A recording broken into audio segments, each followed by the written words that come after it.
Capital social y mecanismos de capitalización. Presentación.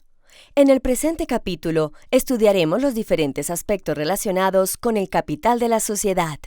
Para el efecto, analizaremos la dinámica de la capitalización de la sociedad, la naturaleza jurídica del capital y su relación con el patrimonio, la forma como se capitaliza la sociedad y el mecanismo a través del cual se realiza de manera ordinaria, que es el reglamento de emisión y colocación de acciones.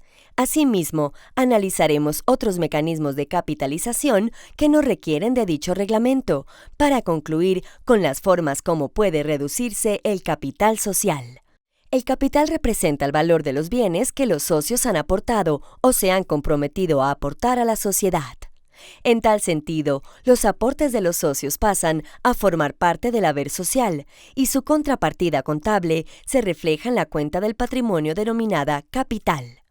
A su vez, como contraprestación del aporte, el socio recibe el interés social, el cual puede estar representado en acciones, cuotas o partes de interés dependiendo del tipo de sociedad. El capital se caracteriza por ser abstracto, fijo, intangible, determinado y único. El mismo no se debe confundir con el patrimonio, el cual es dinámico e indeterminado, al comprender la universalidad de las relaciones jurídicas de la sociedad, incluido el capital mismo. La reglamentación legal del capital es diferente dependiendo de si la sociedad es por acciones, por cuotas o por partes de interés. En los dos últimos casos, el capital es un rubro único y se expresa de una única manera, capital social. Cualquier modificación al mismo siempre implicará una reforma estatutaria.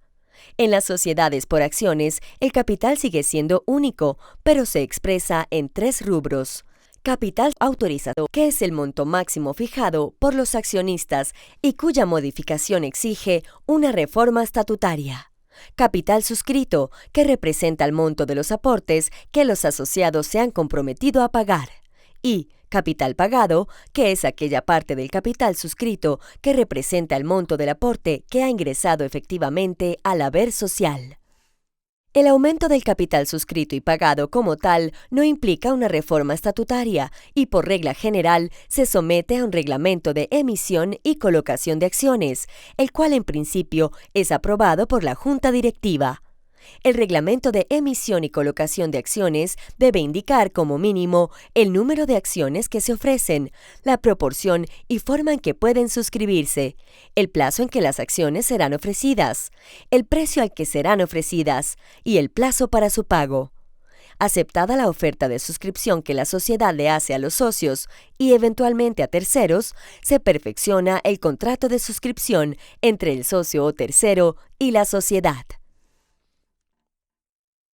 Cuando se emiten acciones, es necesario tener en cuenta si opera o no el derecho de preferencia en la suscripción, el cual es un elemento de la naturaleza en todo tipo de sociedades, siendo factible su no aplicación si así lo decide la asamblea con una mayoría calificada.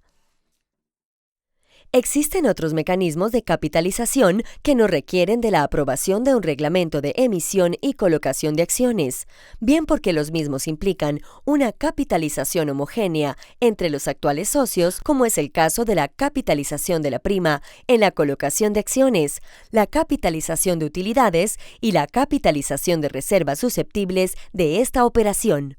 O bien porque así lo permite la ley, como son los casos de la capitalización de créditos o de la capitalización de bonos convertibles en acciones.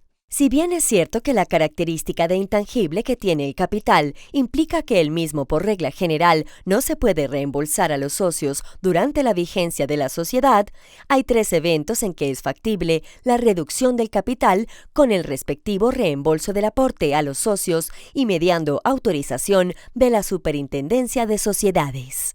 Estos son: cuando la sociedad carece de pasivo externo, o cuando hecha la reducción los activos superan el doble del pasivo externo, o cuando se cuenta con la autorización expresa y escrita de todos los acreedores.